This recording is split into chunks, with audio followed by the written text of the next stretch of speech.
আজিব ব্যাপার, তুমি আমার বেস্ট ফ্রেন্ডটা তুমি এটা জানো না? কালকে হচ্ছে আমার জন্মদিন,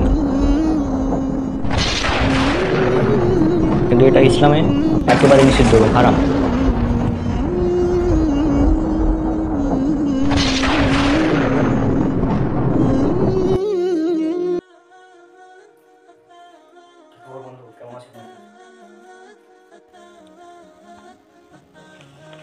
আরে বন্ধু, তুমি হঠাৎ তো কেমন আছো তুমি?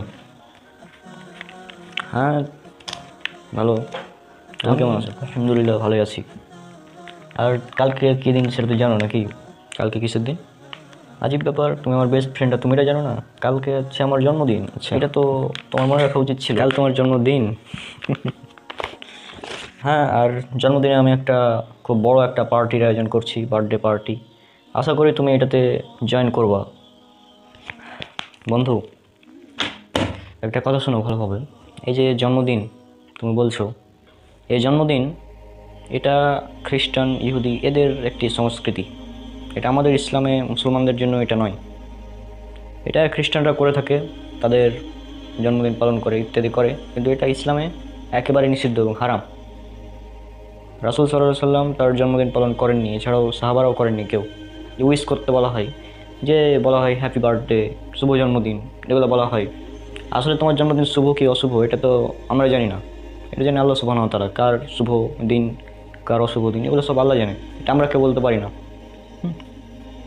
আর এই জন্মদিন এভাবে বলা যে শুভ জন্মদিন, হ্যাপি বার্থডে, এগুলো বলে আসলে কী লাভ?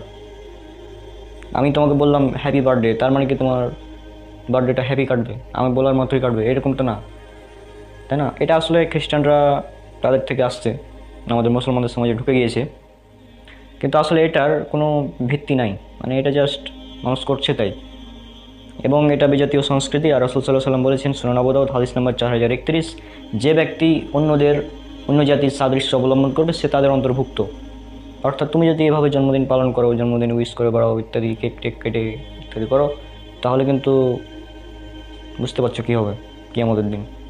তো আমাদের উচিত এই ধরনের কালচার থেকে বের হয়ে আসা এবং কোরআন এবং সহিহ হাদিস, সহিহ সুন্নাহ মোতাবেক জীবনযাপন করা। এই ধরনের বার্থডে পালন, তারপরে দিবস পালন ইত্যাদি ইসলামে টোটালি হারাম, এবং অনেকে এটাকে শিরক বলে থাকেন। শিরক, তাহলে চিন্তা করো বিষয়টা কত ভয়াবহ হতে পারে। শিরক বলে তারা এই কারণে যে এটা বিজাতীয়দের সংস্কৃতির অনুসরণ হয়, আর বিজাতীয়রা যেহেতু জাহান্নামী, তারা তো জাহান্নামেই প্রবেশ করবে, কাফেররা। এবং তুমি যদি তাদের অন্তর্ভুক্ত হয়ে যাও, তাহলে তোমাকেও তাদের সাথে জাহান্নামে প্রবেশ করতে হবে। তাহলে বুঝতে পারছো এই জন্মদিন পালন, মৃত্যুদিন পালন ইত্যাদি পালন এটা টোটালি হারাম, বিজাতীয় সংস্কৃতি। আমাদের এগুলো থেকে বের হয়ে আসতে হবে। আশা করি বিষয়টা বুঝেছো।